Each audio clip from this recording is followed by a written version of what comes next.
All right, ladies and gentlemen, we are going to start an episode of POS Uncensored where we're going to look specifically at how people who get started in the food and beverage industry, who raise all the way up to some of the top places and managing some of the best places in the business, can move into the technology side and now into the payment side of POS. And we're going to do that by bringing one of the experts in.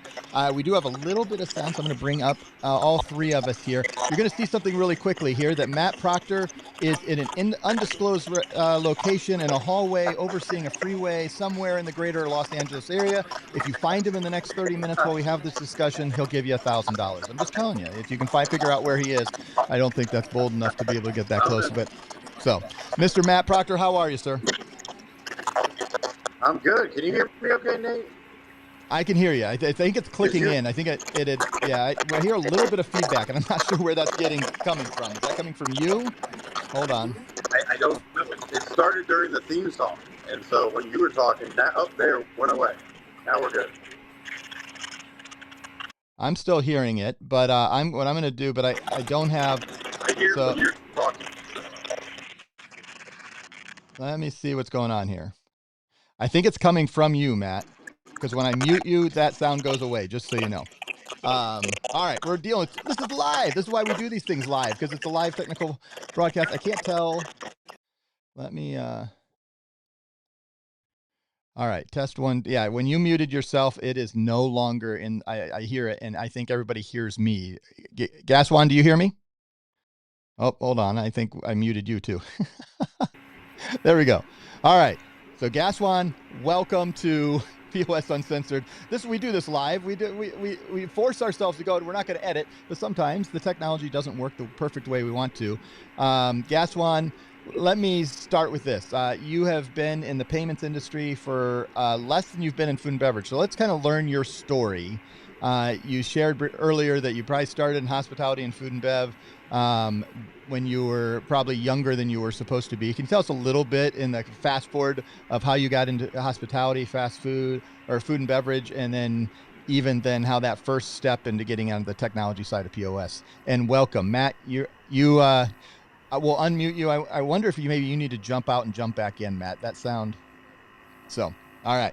Gazwan, tell us a little bit about yourself. Thank you. Now, yes, it's technology, and yeah, we always have these glitches, but when you go live and you don't have the ability to edit, this is what happens. So thank you for having me on. Tell a little about my background. Yes, I mean, I've been in food and beverage as long as I can remember, and I love the industry. I love the travel. I love the restaurant industry, and I ended up going to school for hospitality and restaurant industry, and I ended up graduating college and getting a food and beverage manager position for a little bit with chain restaurants. Then I moved up into the hotels. I wanted to get back into the hotel industry because that's what my focus was on. And then I did outlet manager for a little bit, then assistant director of food and beverage, director of food and beverage, director of restaurants with Hilton's, Marriott's, Four Points, Sheraton's. I did that for close to 8-9 years, I would say. And then the point of sales came to me. So I was just kind of like, thinking of what do I want to do next. I just wanted something different in my life. I just wanted to kind of step into something different. And Micros came in, and I actually, one day I was having just kind of a bad week, and I called my saleswoman and I said, hey, Carolyn, I need 7 thermal printers and a job. And she started laughing. She's like, I'll get you those printers, but send me over your resume. And I did. And, I got the interview for installations programmer, and I was like, what is a programmer? I was like, I don't do coding. I got a little nervous about that, and they said, no, it's not really coding. It's really just kind of do installations and programming of the databases and doing trainings for staff and manage training and installations. And I took on that job, and I said to myself, this is something new. I didn't know what I was getting myself into, but knowing the ability of what I had, and I have the degree and the experience in the restaurant industry, I said to myself, look, if I don't like it or if it doesn't work out for me, I could always go back in the restaurant industry and manage again. So I felt comfortable with that move. And believe it or not, I spent 10 years with Micros as a programmer and installer, working for some of the best chefs in the world, whether it's Thomas Keller or Gordon Ramsay or Mario Batelli. And it just kind of worked out really well. And I felt like, 10 years in, I've always wanted to do trainings. I always wanted to do, what ended up happening with micros, when people come in for the training, they just kind of didn't really get too much of the information. And I wanted to come in once the dust settled and just do more training, get them to learn more about the point of sale system than they really did. And I felt like I wanted to move on for that. So I spent 10 years in micros. And once I left, I started my own integrated point of sales consulting business, which basically went in and helped business owners learn more about their business, be able to utilize the business aspect of the point of sale system most. Because you know what they say, you only use 10% of your brain. Kind of same concept of the point of sale. So they sometimes over purchase on the system and they don't utilize it to their best ability. And I felt like I wanted to go in there and kind of teach them what everything else the system can do after the dust has settled, and give them my point of view of the restaurant business as well. Because when you're in this industry, if you don't know how to kind of utilize, and that's why I call it integrated, because I'm integrating the food and beverage knowledge that I have and into the point of sale system that I have, and to be able to kind of merge them together to utilize your system the best, and learn about the industry the best and the ability in that way. And it's been 10 years, and it feels great. I mean, I feel for working for myself for the last 10 years has been amazing. And I also started a point of sales paper supply company. Probably because a lot of my guys were telling me, look, you're going to forget the point of sale system. Nobody's going to help you. You need something as a background, as a backup. So I started a paper supply company selling to restaurants and kind of getting my way into the industry as well, because it's not that easy when knocking on doors and trying to sell point of sale systems or try to get their business. So it was kind of a good in for me. And I did that. And about 3 years ago, just happened to be one of my customers that was from Micros. So was one of my customers, and I ended up being good friends with him. We stayed friends for a while. And during COVID, he was asking me, he's like, hey, do you want to do something? Do you want to open up a restaurant, or do you want to do something kind of like a ghost kitchen or something like that? And I said, I really don't want to open anything kind of more of like a brick and mortar. But I've been doing consulting on my own. Do you want to jump on board and we'll start our consulting business? And we did. So he has a lot of the background of the back end of the kitchen and food and beverage and inventories and the food costs and stuff like that. So he has a lot of the background of the. Awesome. All right, I'm jumping back in here. We have lost Mr. Matt Proctor, so I'm going to do something here and just get rid of that square. We'll make ourselves a little larger. It's just going to be Gazwan and me today. Matt can't buy Matt. Sorry. He texted me, said he just can't figure it out. There's something going on with that iPhone. He was trying to do it from his iPhone, which we've done. The last 2 interviews I've done with on POS and Uncensored, people have been on their iPhones, but wasn't just working for today. Something with the audio. But so I'm going to ask this. When you're going through and moving from working in the management of hospitality restaurants into even into the hotel side of things, when did you start, or when did you first learn that there was this thing called residual, that there was how people were making money on the POS side wasn't always just the SaaS fees, but also making money on the processing? When did you learn that? When did that become something you learned about? Yeah. So what happened was I got a phone call from one of my customers saying that they needed to change over their credit card processor to a different processor.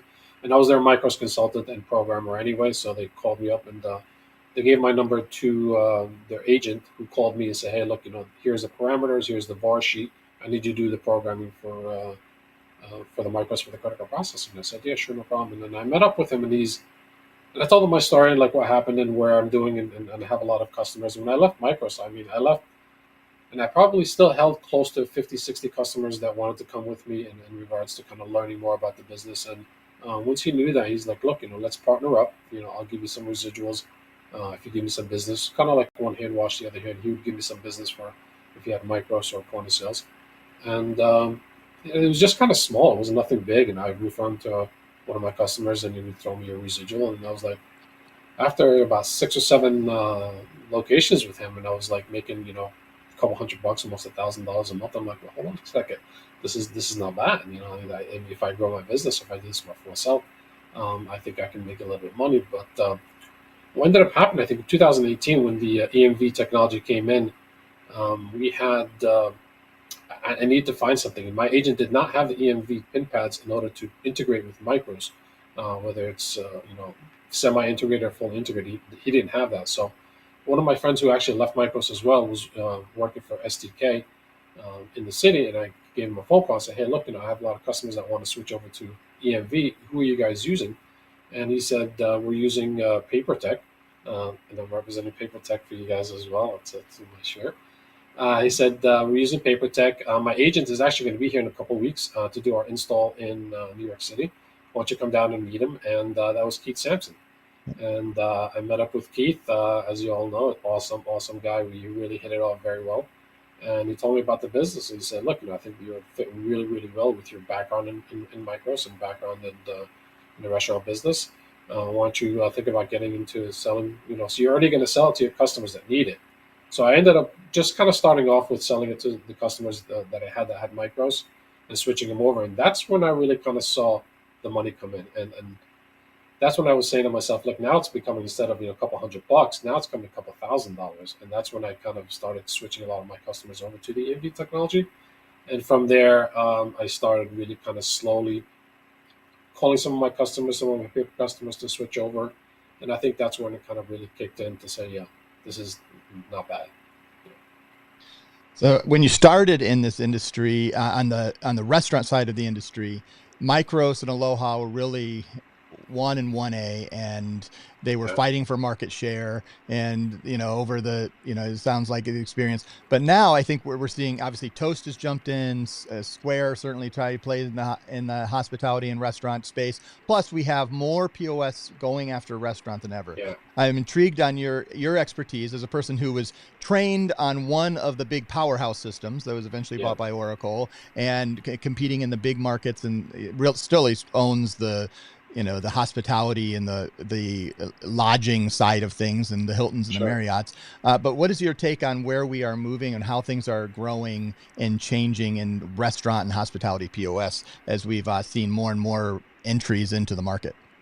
Whew, man, it's tremendous. I mean, when I was back at Micros, I was there from 2005 to 2015, and I used to go to the restaurant show all the time. And when I tell you, it was only a handful, just like you said, near the Micros, the NCRs and Alohas and digital dining and Squirrel back in that. And there's only maybe a handful of companies that are out there. Now I go to the restaurant show, and I went to the NAEA, and I'm like, my mind is blown. I'm like, it's kind of almost too overwhelming, I think, to have especially the customers that are going out to trying to search for a point of sale system for the restaurant. And there's literally hundreds, if not thousands, that they're coming out every single day. New point of sale systems are coming out. I think it's good and bad. I think it's good because a lot of people are fighting for the space, and the space is obviously somewhat limited.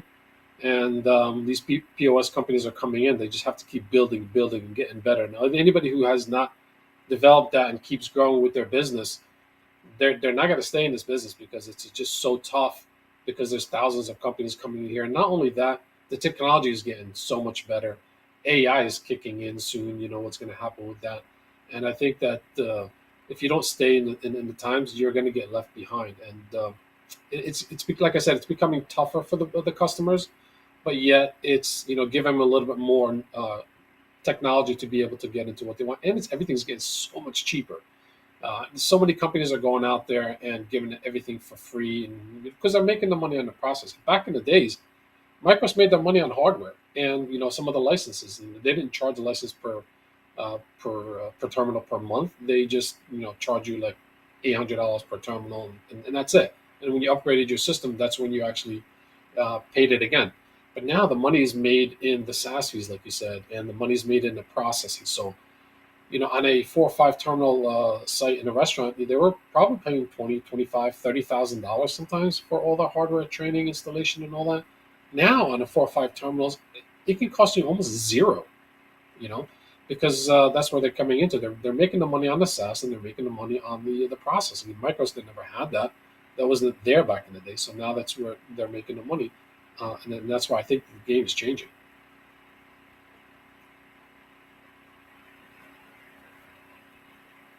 I can't hear you.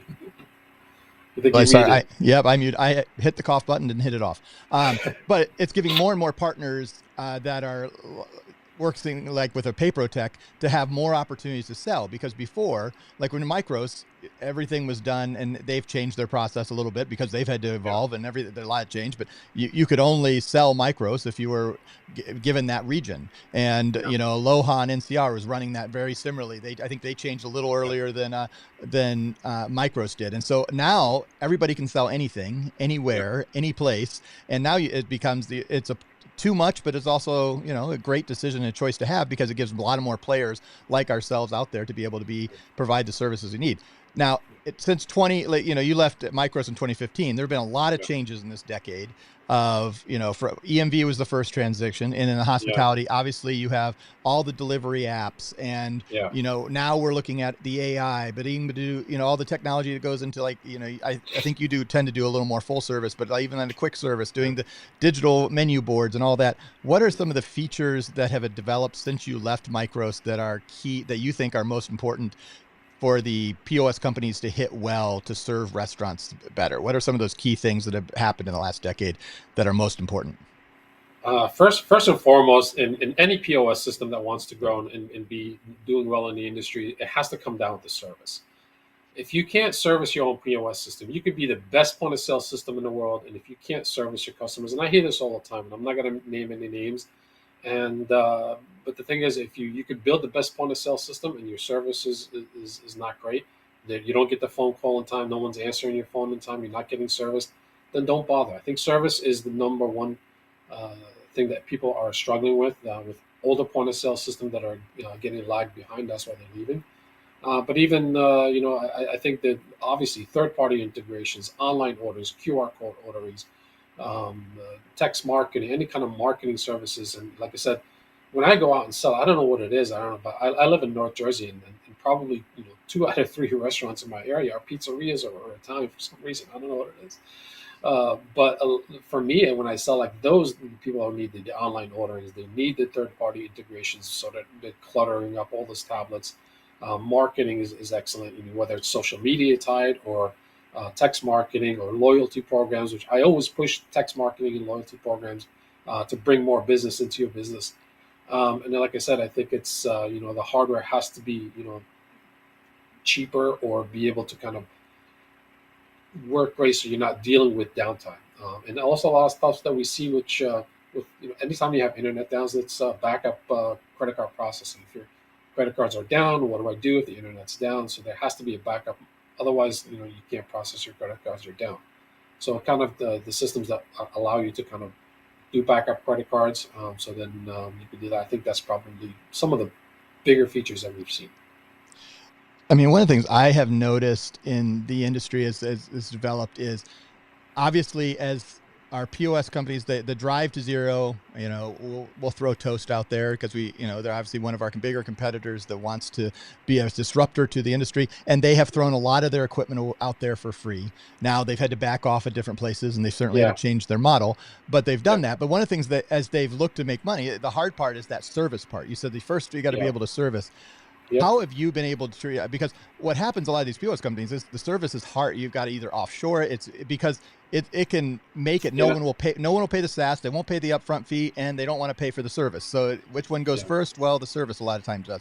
But I think that's also gives an opportunity for someone like yourself or some of our PayProTec partners to jump in, to be that middle person and provide the first gauge. How do you provide some of that service that some of the POS companies can't provide now because no one will pay the funds for them to be profitable, be able to do it? I think there's a catch-22 there sometimes, but the restaurant owners just say, hey, but then they will leave and go to the next system when something happens, and then they didn't pay for the service rate. What's your take of how you're able to bridge that gap, and what is the bare minimum that support has to have?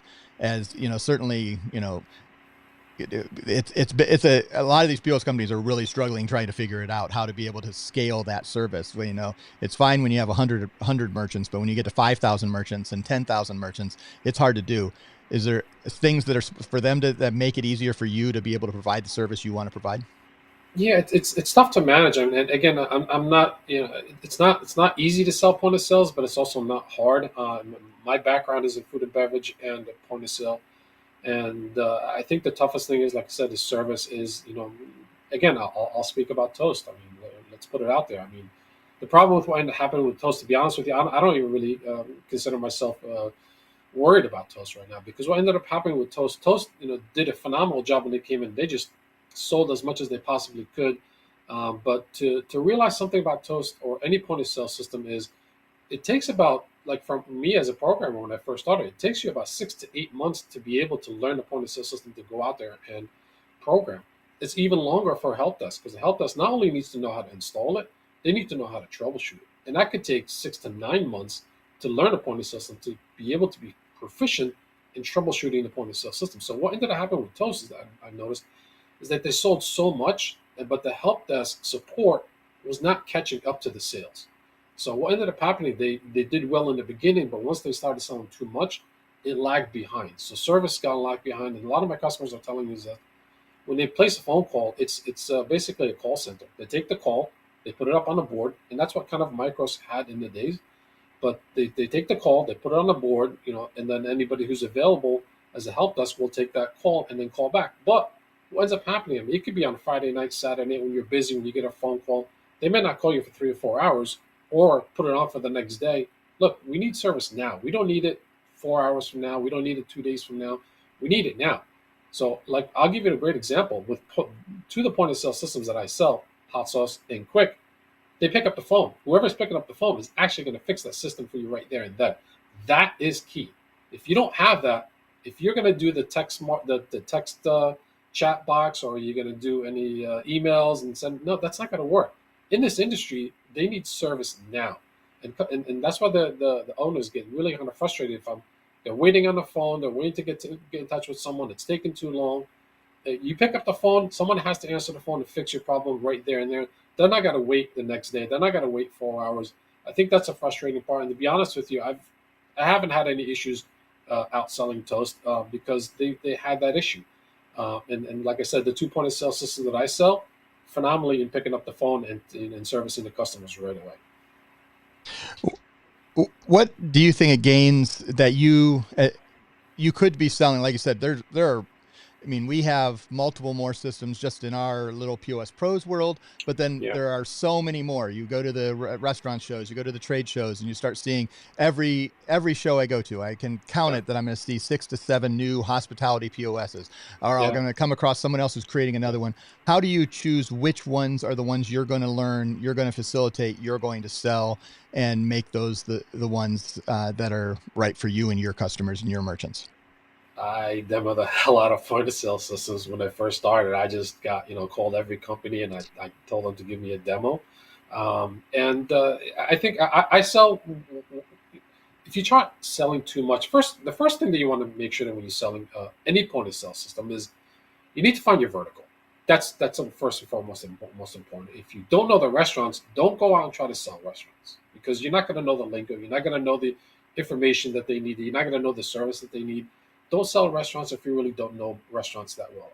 You can learn it, you can get your way through that, but sell a vertical that you're comfortable with. I mean, whatever you start with, if and if we don't have that point of sale system for that particular vertical, find a company that does and partner up with them. If you feel comfortable in body shops, or if you feel comfortable in nail salons or hair salons or bowling alleys or whatever it is, find that vertical that you're comfortable with and find a point of sale system that fits that need. Otherwise, I'm not going to go and try to sell body shops, software, or,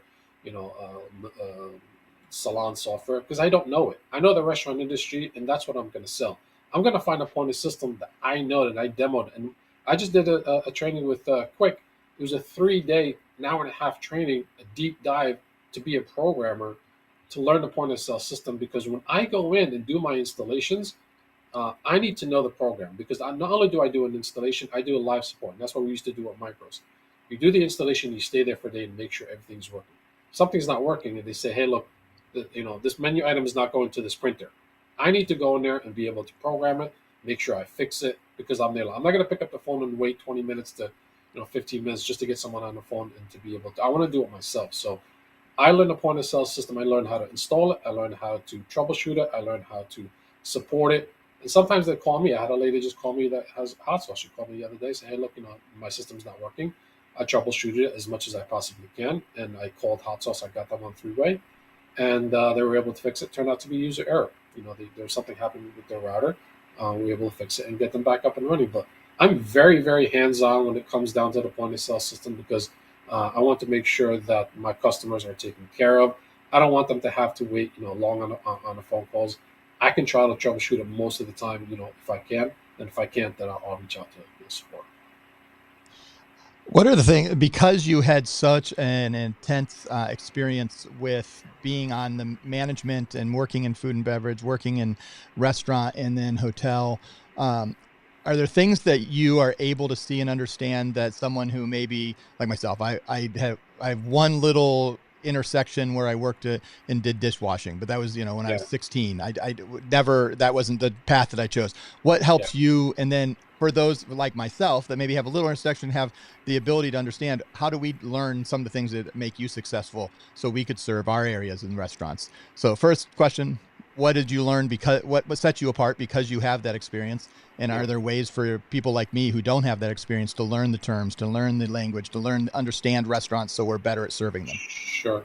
Yeah, I mean, because I worked there, I knew what I needed as a manager. I know what I needed as a server, as a bartender, all the features that I needed, and what are the heartaches, that things that we were missing.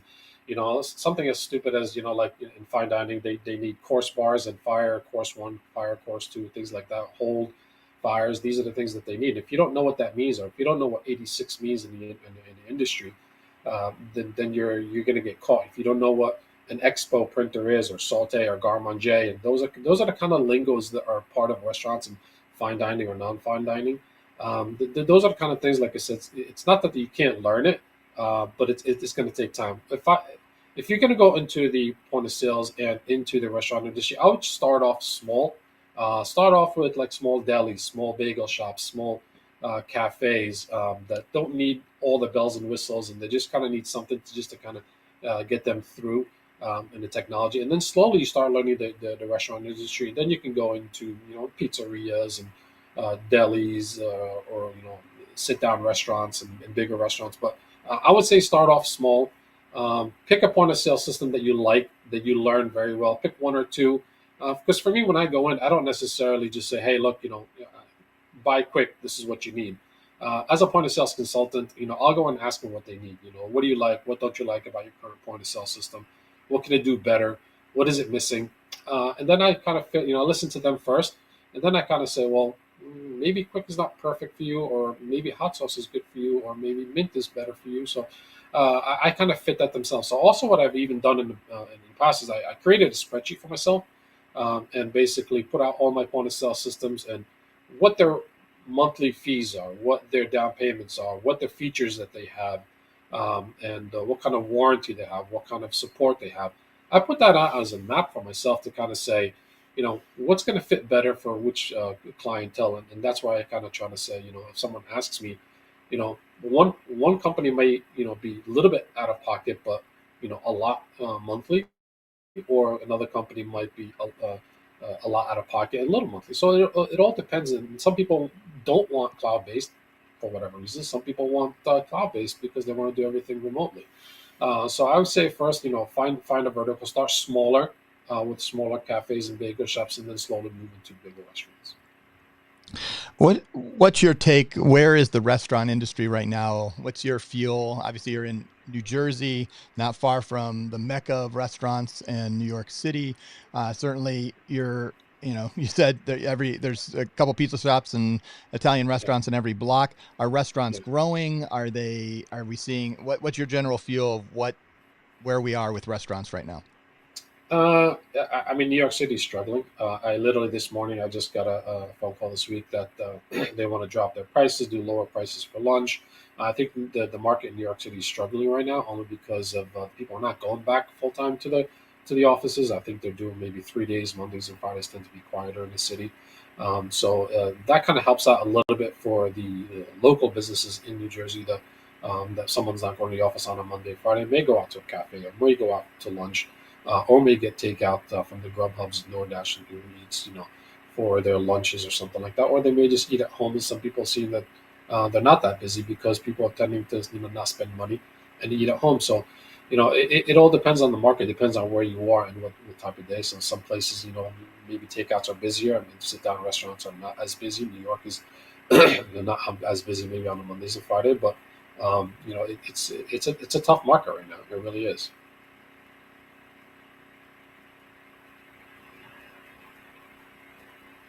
You're muted. I did it again. Okay. Thank you, Gazwan. This is it's not my best rodeo here, but what excites you about restaurants right now? What are the things that are upcoming? What are things that you're excited for restaurants to be able to start using? Um, are there things like, I know Matt Proctor, if he was on today, we always go back and forth. Heck, I did it today. I have two of my kids are home because they have asynchronous learning, which simply means they give the assignments and the parents have to oversee it. But what I am still working a full day here down in my basement Yeah. studio. So what did I do? I pulled up Same here. Uber Eats and had lunch delivered, and my There kids you picked go. it up while I'm down here. But I also There you know go. that takes there are good and bad things for the restaurant on those. So Yeah. what are some of the good things that are happening for restaurants? What are things that make you nervous about it, and what are things that you're hoping evolves as you've been so involved in this for a couple decades? Well, the thing about, I mean, at least New Jersey, the minimum wage is going up to almost $16 an hour. So the labor shortage is struggling right now. So and even the labor that they get in New Jersey, that just happens to be just it's not like we used to be. That's all I got to say. So anything that's technology based that's going to help the business owners um, do business. We were at the NAEA, and we've been to other shows. The voice technology ordering is, I guarantee you, is going to be a big thing coming in the next couple months and years, because they can't staff as much, so they need people to answer the phones, or any kind of technology that's going to help them, such as kiosks. Some pizzerias are jumping onto that. Some smaller cafes are jumping onto that because they simply just don't have it. Look, McDonald's did it. Right in the beginning during COVID, they said, "Look, we can't get staff. So what we're going to do, we're going to throw out some kiosks, and instead of having 3 or 4 cashiers, we're just going to have one expo person and just run the food out, hand the food out. Have 4 kiosks and just hand the food out because of the labor shortage." And not only that, I think it's the business owners. If they spend a few $1,000s on some technology, they're going to save it in labor. A kiosk is not going to call out sick. It can go down, but it can be fixed. But they're not going to call out sick. They're going to be there. So you could run your business with less people by having kiosks, or having online ordering, or having the voice ordering that sends it directly to the kitchen, to the POS. So I think that kind of technology is, as we all said, if anybody knows anything about AI, it's got to make some people lose their jobs. But I mean, like I said, business owners, need to be profitable, and they need to look to ways to save some money. And because, like I said, this is the labor shortage is there. Some people are just busy doing other things, or just jumped out of the restaurant industry. And I feel like technology is going to definitely take away on what's coming up soon. It's I love watching restaurants and businesses like restaurants engage with the technology, figure out what's right, what's wrong. What I don't want to happen is like fine dining. I don't want Susie the robot to come and take my order. I don't. There's some things that I want those experiences, but in quick and service restaurants, man, they should be engaging with every opportunity they can to do, be able to use the kiosk, be able to, and because they're opportunities that you've never had. I mean, I'm watching this now. You're learning, because then McDonald's, Yeah, I think, did a test with an AI company doing drive-through orders, and it didn't work, so they pulled it back. And yeah, you can tell part of it's watching, because these big companies like the Chipotle's and the McDonald's yeah, they're going to figure it out, and they're only going to institute. And so I always say people should be absolutely pushing kiosks, because McDonald's yeah, has proven that it works, yeah, and Quick has kiosks that work, and it can drive more and more orders, and the QR code and the online ordering. There's so many cool things that are going on with restaurants that I love, but also then the squeezing of, the employees. It's hard to find good employees and good staff. yeah, There's all, but that's been true all the time. That, there's yeah, ebbs and waves. But yeah. what do you think, Gazwan, how do you drive more leads for yourself? How are you growing your business? I mean, you started out by, you've been servicing, not selling micros, you were installing and being in part of it, and then you Yeah. turned into your own salesperson. How did that transition happen? How do you drive your pipeline and your sales now? Yeah, I mean, it definitely helps that I'm extremely an extrovert, and I love talking to people, and I love talking about the industry. So for me, walking into, I knock on doors. I really, I changed my model since I just have a lot of stuff on my plate right now, and since I left between having micros. And since I've been servicing less micros customers lately, a lot of customers have left micros to other point of sale systems or something my point of sale system, so I don't have to service them as much. So that kind of diminished a little bit, which is a good thing. I'm just making residuals instead of doing more work. My paper supply company, for example, I converted that to 80% shipping and 20% delivery when I used to do it the other way around, where I could spend a day or two just making deliveries. So I converted that to being, more. I could just place an order online, and my company would drop ship it for me directly. So I was able to get more time. And my restaurant consulting kind of, it's not that's on pause. We just kind of, whenever we get business, we'll take them.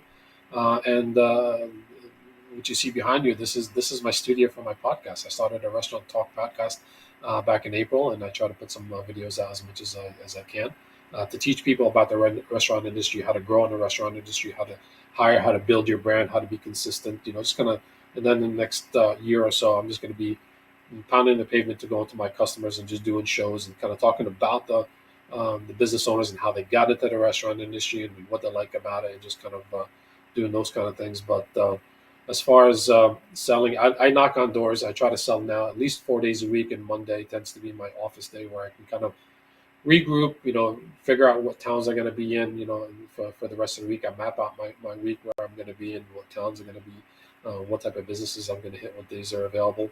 And I just really knock on doors. That's my main point.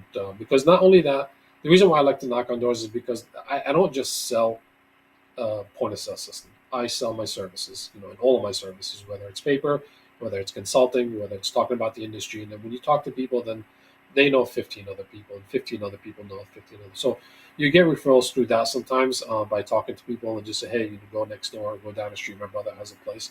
So I think that's what works for me. I've tried the what do you call it? Those what do you call it? The groups or something like that. Networking groups, or yeah, I tried those. I really never got anything off of them, and that was just me. And I tried it for about 2 years, and it wasn't too many people in the restaurant industry part of those community groups that I found. So, for me, I'd rather just kind of get my own, and just by knocking on doors and asking referrals for anybody who I existingly have to give me other referrals. Awesome. What last question? What is because I kind of like this. We have a lot of partners that don't sell to restaurants because they say it's too much work, too much hassle. I don't want to be getting phone calls from a bar at 2 a.m. because they can't batch out or something froze up, and they don't want to do that, which understandable. If you don't have the passion for it, you're not going to be successful at it anyway. So don't do that. But on the same side, you have the passion, and that is true. How do you take time off, refresh, rejuvenate yourself, not take those 2 a.m. phone calls for a couple days every once in a while? How do you make sure there's margins so that you're continuing to grow your business and not burning out like most restaurants? I mean, how many people you've been working with restaurants and in restaurants? There's a lot of burnout that goes in that. How do you make sure that you're fresh and ready and keep growing? Yeah, it is tough. My wife keeps calling me a doctor on call. My phone always rings, and my laptop's by my side 24/7. Unfortunately, it's just the way I've trained myself. Because any of my customers need something, I need to be able to dial into the system and fix it. ASAP. And I think that's what's kind of difficult. I mean, again, it's passion for me, like you said, and that's why I like doing what I do. But I think the finding the balance is sometimes you need to be able to not take those calls. I get it, but for me it's a little difficult. I have a passion for that. I think I'm sorry, it's just, what was the first part of the question? Sorry. Oh, I was just how do you recharge yourself? Do you find times to take time off? I do. Yeah, so I think it's the restaurant industry, and like you said, it is tougher to sell to restaurants by far. Like I can go out there and sell probably 15 handheld devices, side terminals every single day, for small cafes or small places that, but your residuals might be 50 to 100, 150 bucks. For me, I would sell 10, side terminals compared to one restaurant that I can make anywhere between $700 to $5,000, in the residuals, because restaurants are doing anywhere between 70 to $500,000, $600,000, and if you get them on on the Edge program, dual pricing and stuff like that, you're going to make that kind of money. It's not just you're not going to get a restaurant to sign on the dotted line as soon as you walk in the door. It does take months. You got to do the research, and you have to also know networking. Partner up with someone that has the network ability, because you may need to do some rerunning of lines, know the networking, routers and firewalls. I would partner up with someone that knows that, that they can help you in that, whether it's running lines or working on your networking.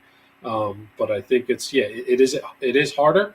It does take longer. You may close less deals, but instead of having to deal with 15 new customers a month, you might deal with one or two new customers a month, and but you're going to make more money. It's great when you get those clients. And the thing is, when you sell point of sale system, which people may or may not know, is it's definitely stickier for sure. Like when I sell a point of sale system, nobody's going to be leaving within less than 5 years. People don't like change, don't want to get into a new point of sale system. So when you get them in, you got to get them for a long haul. So that's why for me, I always like to take my higher residuals, because I know these guys are going to be with me for a very long time. Even if I switch them, they don't like something, I'm going to switch them to something that I have, as long as I can keep them. I love that. I mean, I think it's one. I love that you're taking the higher residuals. We know by our numbers that you're one of the extreme minority, and we keep preaching. Look, it's ultimately better for you, and I believe better for us, even though we make less money up long term. But Yeah. I like business people that are committed to themselves, that are going to be here for the lifetime value. And you're going to have restaurants that you're looking at, generational restaurants, where they're handing it off and selling to the next, and they're not going out of business every 3 or 4 years. Yeah. Does happen, but I can tell in watching your passion, you're looking to work with the businesses that are, it's not their first business. It's not they're in it for the long haul, versus they're just testing it out to see if they enjoy it, which happens a lot of restaurants. Why do restaurants close? Because they don't have the heart for it. They don't have the guts for it. And it's a lot of work. What we see sometimes is, especially anytime you sell those kind of, and I've sold a lot of those side terminals to bagel shops and stuff like that. And believe it or not, they're here today, they're gone today, or they switch new ownerships. And I pulled out so many closures of those types of terminals, as opposed to point of sale. I think I've maybe closed one terminal because they went out, one POS because they went out of business. But those small terminals, I mean, it's probably like 10 to 1. So that's why, not to say that I don't bother with those smaller places, but point of sale systems are definitely going to be stickier and going to be for the long haul for you. Yeah, I mean, I would probably say less than 5% of my residuals are on a smaller residual. But now maybe I look at it, because now with all the things that they're giving, which Hot Sauce can give you a free point of sale system if you do over $20,000 in the cash discounting, and Quick gives you a $1,500 credit per $20,000. If I feel like I'm not going to get something, then I will offer that and take the lower split. I love it. Closing advice, if someone is, because one of the things we're reaching out to and we're encouraging is we've been connecting with more people online that are like you, that have careers and experiences in food and beverage, and are now looking for the next thing. They don't want to be up till 2 a.m. Maybe they're making, different family decisions, whatever it is, to say they want to go to the next thing. What would be your encouragement for someone who's been in the industry for a long time to change and switch and start selling to the industry? And any advice you would give them if they're starting out? Yeah, no, definitely. It's a great business. I think is the first thing they need to do is to start off slow. Do it as a side hustle, a side job. Just get into it part time. Talk to your local pizzerias. Talk to your local bagel shops and cafes that you normally go to every day. Then you know them and they know you. So you start off, and once you kind of feel like you're comfortable, because if you're only putting in, let's say, 10 hours a week, and you're getting yourself an account or a couple accounts here and there. And then find the amount what you need to make in order to leave your job. If you're making $4,000 a month in your current job, and you say to yourself, okay, I'm up to $2,000. If I go out and sell 40 hours a week, I'm definitely going to make that up. I would definitely also say make sure that you have, some savings in the bank account, just in case that you need to make money because you didn't close. And in the beginning, I think definitely take the 50-50 split, because you're getting the bonus to give you at least a nest egg. So I would take the 50-50 split with the bonus, so I have some money, make sure I have some money saved in the bank before I leave my job. And like I said, start it as a side hustle in the beginning, part-time, and then let it grow slowly. And then once you leave and you start seeing the bigger paychecks, and then you start selling point of sale systems or bigger accounts, take the higher split if you don't need the money. If you're making enough residuals, if you're up to, if you're making $4,000 as a restaurant manager or $5,000 or whatever, now your residuals are 10 grand. And why would you take the bonus? If you're selling point of sale systems are going to be there for a long time, then I would take the higher split, because you don't necessarily need it unless you need it in order to close the account because you got to give them free stuff. And your team does a great job between Danny and Mike and those guys.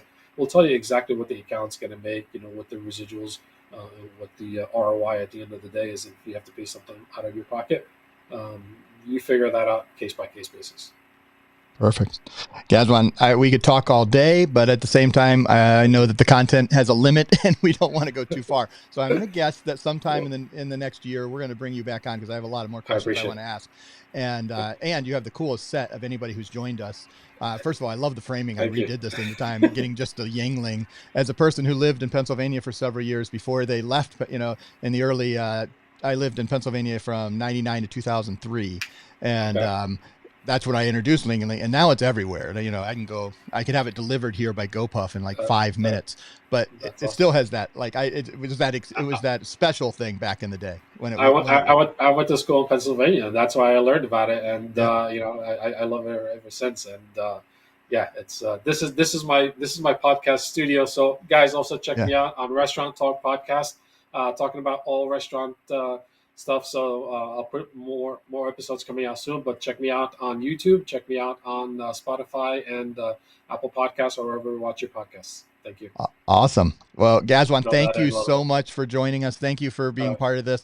We'll continue the conversation, but this was a great starter for someone to learn from you, and we appreciate it. Again, everybody, thank you for being part of POS Uncensored. Matt Proctor couldn't be here this week.